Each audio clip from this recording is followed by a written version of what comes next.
बंदी छोड़ सतगुरु रामपाल जी महाराज की जय। बंदी छोड़ कबीर परमेश्वर जी की जय।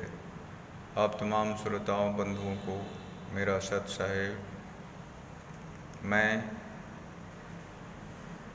रामपाल जी महाराज के खिलाफ आरएसएस मैनेजमेंट के बरवाला कांड कराने का कोशिश का पर्दाफाश करने जा रहा हूँ। ये पुस्तक में वर्णित है। इसका नाम है ज्ञान अमृत एवं षड्यंत्र का विष। एक पुस्तक को मंगाएं, पढ़ें, सच्चाई को जानें कि एक निर्दोष संत को कैसे उनके रिश्तेदारों व उन्हीं के मैनेजमेंट वालों ने जेल में सजा करवाकर आज उनके नाम का ढोंग रच रखा है। आज का हमारा विषय है बरवाला कांड 2014 पारित करने की पहलुएं। जिसमें मैं प्रसंग पर आता हूँ। मेरा प्रसंग आज का है कि दिनांक 8 अगस्त 2014 को हाईकोर्ट चंडीगढ़ ने गुरुजी को उपस्थित होने को कारण देने के लिए निर्धारित तिथि पर क्या हुआ। इस संबंध में सत्य बात यह है कि सद्गुरुदेव जी ने अपने अधिवक्ता श्री आर.एस. राय के माध्यम से चंडीगढ़ हाईकोर्ट में अपीयर हुए। चूँकि उस तिथि में अर्थात 8 अगस्त 2014 को रोहतक न्यायालय में गुरुजी के केस में सुनवाई हेतु अवश्य उपस्थित होना था, इसलिए इस तिथि पर गुरुजी रोहतक न्यायालय में चले गए थे।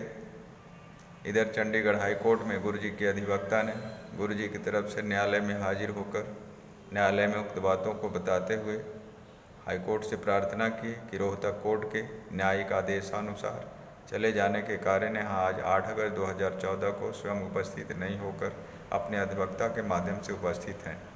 न्यायालय जब कभी उनके उपस्थिति का अपेक्षा करेगा, आगे के दिनों में सद्गुरुदेव अवश्य उपस्थित होंगे।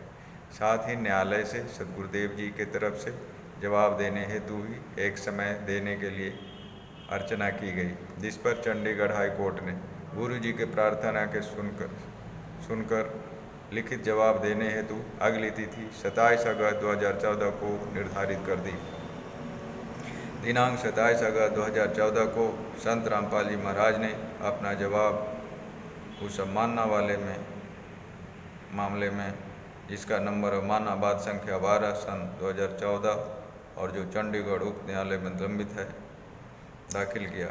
जिस जवाब में सद्गुरुदेव जी ने स्पष्ट लिखित रूप में कहा है कि दिनांक 14 जुलाई 2014 को हिसार कोर्ट में चेन बनाकर मेरे सुरक्षा में ब्लैक कमांडो घेरे चल रहे थे। ये मेरे कमांडो नहीं थे, बल्कि राष्ट्रीय समाज सेवा समिति के कमांडो थे और इस समिति के संचालक रामगंवर ढाका है। इस समिति के जितने भी कमांडो थे वो हिसार कोर्ट कैंपस को अपने कब्जे में ले रखे थे और अधिवक्ताओं से कैंपस में प्रवेश करने के लिए पहचान पत्र दिखाने को बोल रहे थे। वे सभी राष्ट्रीय समाज सेवा समिति के पदाधिकारियों के आदेश निर्देश पर चलते हैं। राष्ट्रीय समाज सेवा समिति से मेरा संत रामपाल जी कोई वास्तव सरोकार नहीं है। इस समिति में पदाधिकारियों एवं सदस्यों में से बहुत कुछ मेरे शिष्य हैं, मगर वे मेरे कंट्रोल में नहीं हैं, अपने स्तर से कार्य करते हैं। हमारा कभी इस समिति से कोई सरोकार नहीं है और न कभी रहा। इस समिति के संचालक रामकुमार ढाका को न्यायालय में बुलाकर पूछताछ किया जा सकता है। ध्यान देने योग्य बातें।